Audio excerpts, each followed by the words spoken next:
Hello everyone, welcome to my channel প্রবাসী রাশিয়ানা। আশা করি আপনারা সবাই ভালো আছেন, সুস্থ আছেন। আজকে থার্সডে, বুদ্ধ পূর্ণিমা। দুদিন আগে আমাদের একটা ফ্রেন্ড আমাদেরকে জিজ্ঞেস করলো আমরা কি ক্যাম্পিংয়ে যেতে চাই। আগে কোনো দিন ক্যাম্পিংয়ে যাইনি, তাই ভাবলাম এটা একটা দারুণ এক্সপিরিয়েন্স হবে, যাওয়া যেতে পারে। আয়োজনে সে কি লম্বা লিস্ট ফ্রেন্ডটা পাঠালো। 2 দিনে অ্যারেঞ্জ করা খুবই হ্যাট্রিক ছিল। অনেক জিনিস ছিল, আবার অনেক জিনিস আমরা অ্যামাজন থেকে অর্ডার করলাম। ক্যাম্পিংয়ে আবার বিভিন্ন লেভেল আছে, আমি জানতামই না। ওই লেভেল দেখতে গেলে আমরা বেবি ক্যাটাগরিতে পড়ি, তাই বাড়ির থেকে অনেক জিনিস নিয়ে যাওয়া হয়েছিল। ক্যাম্পিং গ্রাউন্ডটাও খুবই পাশে ছিল, অলমোস্ট ধরুন হাফ অ্যান আওয়ার মতন ডিস্টেন্স হবে। আমরা তাই হিয়ানকে সকালবেলা ডে কেয়ারে ড্রপ করেছিলাম। দুপুরে লাঞ্চ করে ক্যাম্পিংয়ের জন্য বেরিয়ে পড়লাম। ওই দিন উইকডেজ ছিল, সৌরভের অফিসও চলছিল। আমরা ভাবলাম গিয়ে অ্যাটলিস্ট টেন্টটা সেট আপ করে আসি, তারপর হিয়ানকে গিয়ে বিকেলে পিক করব। শুনলাম নাকি ক্যাম্প সেট আপ করতে ইয়া জায়গাগুলো রেডি করতে অলমোস্ট 1.5-2 ঘন্টার মতন লাগে। তাই ভাবলাম মিডল দিকে সৌরভের অফিস থেকে ব্রেক নিয়ে একটুখানি গিয়ে সেট আপ করে চলে আসবো। বাট বেরোতে এতটাই দেরি হয়ে গেল যে ফাইনালি হিয়ানকে পিক আপ করে আমরা ক্যাম্প সাইডে চলে আসলাম। আজকের দিনটা দেখুন কি সুন্দর, জুনের দিকে ঠান্ডাটাও কম হওয়ায় খুবই প্লেজেন্ট ওয়েদার হয়ে যায়।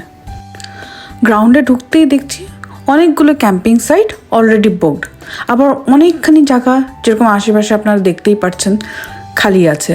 তো আমরা থার্সডেতে এসেছিলাম বলে এগুলো গ্রাউন্ডগুলো খালি ছিল, বাই ফ্রাইডে এগুলো সব ভরে গেছিলো। তো আমরা যখন ঢুকছি আমার একটু ভয়ও লাগছিল, এত জায়গাটা খালি খালি লাগছিল, আবার কোনো যদি অ্যানিমালস এসে পড়ে।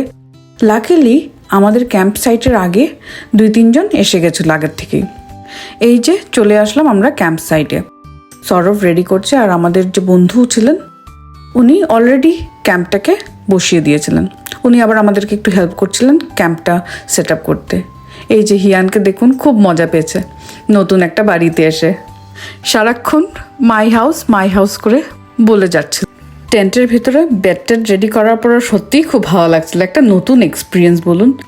কোনো দিন আসিনি তো ক্যাম্পিংয়ে, তাই মনে হচ্ছিল জঙ্গলের মধ্যে নিজেদের একটা ছোট্ট বাড়ি নেক্সট 3 দিনের জন্যে। আমার একটা ভিডিওতে আপনাদেরকে তো বলেছিলামই রক্সি যখন এগুলো জায়গায় আসে খুব এনজয় করে, তার মধ্যে এইবার তো পুরোটা আউটডোরে। তো রক্সির খুব মজা পাচ্ছিল, চারিদিকে ফ্রিলি ঘুরে বেড়ালো। এই দেখুন আমাদের ক্যাম্পগুলো সেট আপ হয়ে গেছে, আর দূরে দেখতে পাচ্ছেন লেক অন্টারিও, কি সুন্দর যে লাগছে দেখতে। নীল আকাশের মধ্যে নীল জলটা মিশে গেছে যেন। ক্যাম্প সেট আপ করে আমরা ভাবলাম একটুখানি বাইরেটা ঘুরে আসি। এখন কিন্তু রাত্রে বাজে 9টা, কিন্তু এখানে এখনও দিন হয়ে আছে, মানে সন্ধ্যা হয়ে আছে। আর লেকটা দেখতে কি যে ভালো লাগছে দেখুন।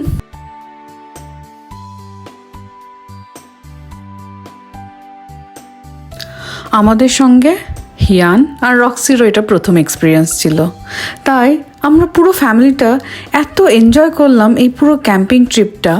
আমরা যখন এই লেক অন্টারিওর সামনে দাঁড়ালাম, কি বিশাল বড় লেক, দেখে মনে হবে সমুদ্র। ঘুরে এসে আমরা ডিনারটা বসালাম। আজকের ডিনারটা আমরা খুব সিম্পল রেখেছিলাম। আজকে চিকেন হটডগ আর কিছু ভেজিস রোস্ট রেখেছিলাম। ওই যে দেখলেন অফিসের কাজ করতে বসে গেল, বোধহয় অফিসের কাজ আজকে শেষ হয়নি, তাই চলছে এদিকে অফিস আর একদিকে আমাদের ডিনারটা বানানো। দেশে থাকতে আগুনে রান্না করে খাওয়া খুবই সাধারণ ব্যাপার ছিল, কিন্তু ক্যানাডাতে এরকম করে জঙ্গলের মধ্যে রান্না করে খাওয়া একটা ডিফারেন্ট এক্সপিরিয়েন্স। ক্যাম্পিং সাইটে অনেকগুলো ওয়াশরুম থাকে, আমাদের পাশের ওয়াশরুমটা নষ্ট ছিল, তাই আমাদের ড্রাইভ করে একটু দূরে আরেকটা ওয়াশরুমে আসতে হয়েছিল। ওয়াশরুমগুলো এখানে ভালো পরিষ্কার পরিচ্ছন্ন থাকে, ওরা রেগুলারলি এসে মেনটেন করে, টিস্যু পেপার সোপ সব কিছুই থাকে। রাত্রিবেলা ওয়াশরুমে আসাটা একটু চ্যালেঞ্জিং হয়ে যায়, বাট এটাও তো একটা এক্সপিরিয়েন্স, রাত্রিবেলা গাড়ি করে ওয়াশরুমে যাওয়া। ওয়াশরুম থেকে ফেরার পথে দেখলাম জায়গাটা কি নিস্তব্ধ হয়ে যাচ্ছে, ঝিঝি পোকার আওয়াজ, ছোট ছোট পাখির আওয়াজ। আপনারা তো জানেন আমি একটু ভীতু প্রকৃতির লোক, তাই একটু ভয়ও লাগছিল। এই যে দেখুন, আজকে জ্যোৎস্না রাত, কি সুন্দর যে চাঁদটা উঠেছে। চাঁদটা যখন জলের থেকে উঠছিল পুরো একটা লাল চাঁদ হয়েছিল, কি ভালো লাগছিল যে দেখতে। আমি না ওই জিনিসটাকে ক্যাপচার করতে পারলাম না। জ্যোৎস্না রাতে আমাদের টেন্টে আর লাইটের দরকার হচ্ছিল না, পুরো টেন্টটা যেন গ্লো করছিল এই জ্যোৎস্না রাতে। নেক্সট দিন শুক্রবার, সকালে উঠে আমরা সিম্পল ব্রেকফাস্ট, কলা, ডিম আর ব্রেড খেয়ে সবাই আমরা রোদে বসেছিলাম। বাট একটা প্রবলেম হয়ে গেল। প্রবলেমটা হলো ইন্টারনেট পাওয়া যাচ্ছিল না এই এরিয়াটাতে। তাই সৌরভ বলল, আমি তো আজকে আর ছুটি নিইনি, আমার তো বাড়ি যেতেই হবে। আর আমি ভাবলাম হিয়ানকে নিয়ে আমি এখানে ক্যাম্প সাইটে থাকতে পারবো না। হিয়ান আর রক্সিকে নিয়ে, দুজনকে নিয়ে ক্যাম্প সাইটে থাকা মানে বিরাট বড় ব্যাপার। তাই বললাম যে ঠিক আছে, চলো তোমার সঙ্গে আমিও যাই ঘরে। তো পুরো সবাই আমরা ক্যাম্পটাকে ওইখানেই রেখে আমরা সবাই ওখান থেকে বেরিয়ে পড়লাম। আমাদের বন্ধুরা আবার ছুটি নিয়েছিলেন, তাই ওনারা সারাদিন ক্যাম্পেই ছিল। দেখুন কি ওয়েল মেনটেন জায়গাটা, এত গাছ জঙ্গল আছে কিন্তু একটুকু পাতা পড়া নেই রাস্তায়। বাড়ি এসে কিছুটা চিকেন ম্যারিনেট করে নিলাম, ক্যাপসিকাম ভেজিস দিয়ে কিছুটা চিকেন ম্যারিনেট করে ভাবলাম নিয়ে যাই রাতের জন্য রাইস, আর এটা বাচ্চাদের জন্য হয়ে যাবে। জানেন রাত্রেবেলা এই যে ডিনারটা যে বানিয়ে নিয়ে গেলাম, কি যে সুবিধা হলো, বাচ্চাদেরকে না আর্লি ডিনার করিয়ে দিতে পারলাম। তাই আমরা খুব তাড়াতাড়ি ফ্রি হয়ে গেলাম। সৌরভ এদিকে হিয়ানকে ডিনার করছে, আমি ভাবলাম আজকে তো শুক্রবার, গিয়ে একটু দেখে আসি কতজন এসছে। বাইরে বেরিয়েছি হেঁটে, কি যে ভালো লাগছে দেখুন। এখন সব ক্যাম্প সাইটগুলো ভরে গেছে।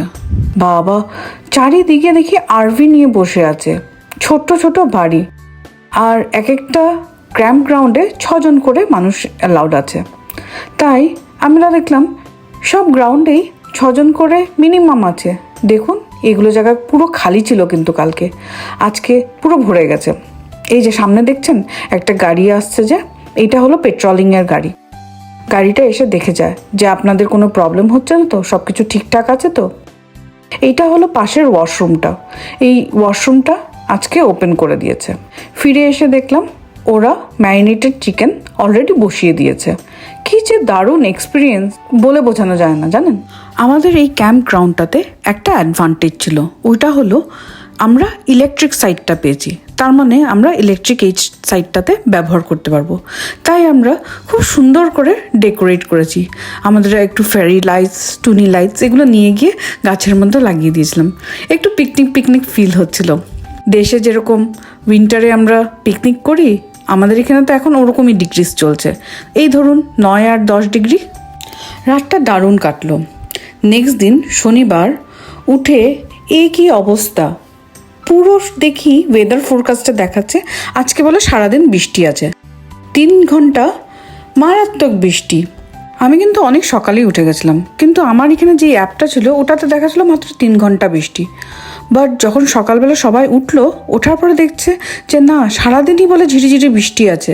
মাথায় হাত, এখন জানি না কি করা হবে, কেন কি খাওয়া দাওয়া ব্রেকফাস্ট বানানো বাকি, আমাদের আফটারনুন লাঞ্চ বাকি, কিভাবে যে সব কিছু ম্যানেজ করব জানি না। লাকিলি আমাদের বন্ধুদের কাছে এই ছাতিটা ছিল, তাই আমরা ব্রেকফাস্টটা ইজিলি বানাতে পারলাম। ব্রেকফাস্ট খাওয়ার সাথে সাথেই আমরা শুরু করে দিলাম লাঞ্চ প্রিপারেশন। এইদিকে কাটাকুটি চলছে, এদিকে চাল ভাজা চলছে। সিম্পল 1 পট মিল বানানোর আইডিয়াটা আমাদের বন্ধুর ছিল। কাঠের আগুনের রান্না করার এক্সপিরিয়েন্স কিন্তু অন্যরকম, যেরকম স্বাদ ওরকমই ভালো লাগে খেতে। লাস্ট 2 দিন ধরে চিকেন খেয়ে আর ভালো লাগছিল না, তাই আমরা পনির রাইস বানিয়েছি। এদিকে বাচ্চাদেরকে টেন্টের ভিতরে বসে একটু এঙ্গেজ করে রাখলাম, কেন কি বাইরে তো বৃষ্টি পড়ছে, একটু ওরা স্ন্যাক্স করছে আর একটু গল্প করছে বসে বসে। এদিকে লাঞ্চটা পুরো রেডি হচ্ছে। লাঞ্চ বানানোর সঙ্গে সঙ্গে বাচ্চাদেরকে খাইয়ে দেওয়া হয়েছে। বাই দ্য টাইম আমরা খেতে বসলাম ততক্ষণে বৃষ্টি শুরু হয়ে গেছে। কিন্তু এই ছাতির নিচে বসে খাওয়ার একটা আলাদাই এক্সপিরিয়েন্স ছিল। আমরা ভাবলাম এই বৃষ্টির মধ্যে দুজনে মিলে ছাতির নিচেই বসে খাই।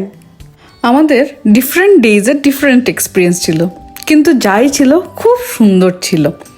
লাঞ্চটা শেষ করে টেন্টে যখন ঢুকার পরে 3 ঘন্টা কন্টিনিউয়াসলি বৃষ্টি, এত বৃষ্টি পড়লো যে ফাইনালি আমাদের টেন্ট থেকে ওয়াটার সিপেজ হওয়া শুরু হয়ে গেছে।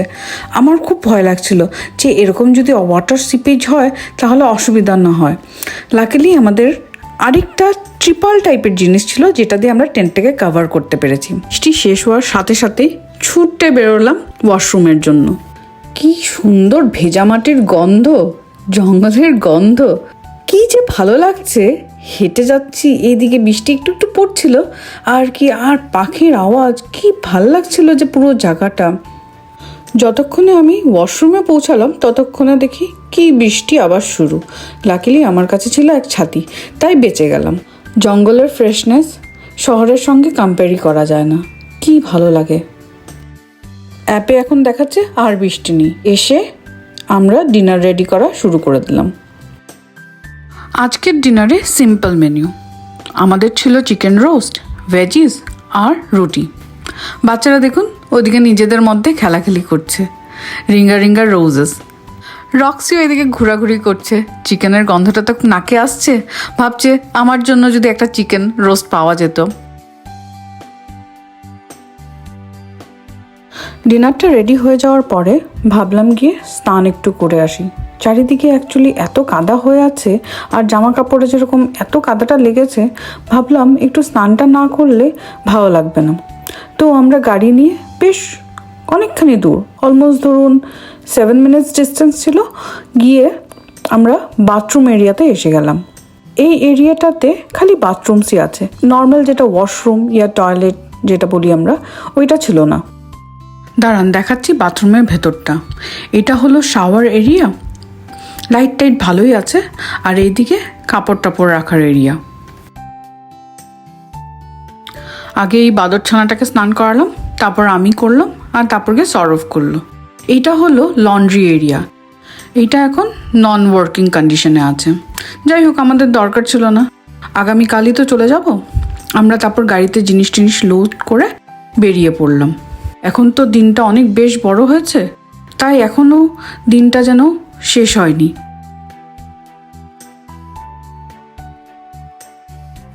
গাড়িতে উঠলাম, উঠে এখনও তো 7 মিনিটস লাগবে যাওয়ার জন্য।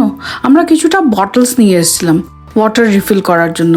রান্নাবান্নার কাজে তো প্রচণ্ড দরকার হয়। সরব এদিকে বটলসগুলো রিফিল করলো, আর এদিকে আবার হিয়ান ছুটতে বেড়াচ্ছে। টেন্টে ফিরে গিয়ে ডিনার টিনার করে শুয়ে পড়লাম। নেক্সট দিন সকালে অনেক কাজ জানেন, তাই তাড়াতাড়ি ব্রেকফাস্ট করে টেন্ট খোলা হলো, জিনিসপত্র গোছানো শুরু হলো। আবার ক্যাম্প সাইটটা তো ক্লিনও করে যেতে হবে না, অনেকটা সময় জানেন চলে যায় এগুলো জিনিসে। টেন্টের ভেতরে তো এয়ার ম্যাট্রেস থাকে, তাই পুরো হাওয়াটাকে বের করতে অনেকখানি সময় নেয়। এই যে হাওয়াটাকে বের হলো, ম্যাট্রেসটা এখন একদম ছোট হয়ে গেল। আমাদের বন্ধুরও ক্যাম্পটা পুরোটা গুটিয়ে নিতে পারলো। গুটিয়ে নিয়ে আমরা এখন ক্লিনিং করছি এরিয়াটাকে। সব র্যাপ আপ করার পরে এই পুরো ক্যাম্প সাইটের মধ্যে একটা বিচ আছে। ভাবলাম হিয়ানকে নিয়ে একটু বিচে যাই, বিচটা একটু ঘুরে আসি। হিয়ান আবার বিচ টয় ছাড়া যাবে না, তো বিচ টয়টাকে নিয়েই গেল।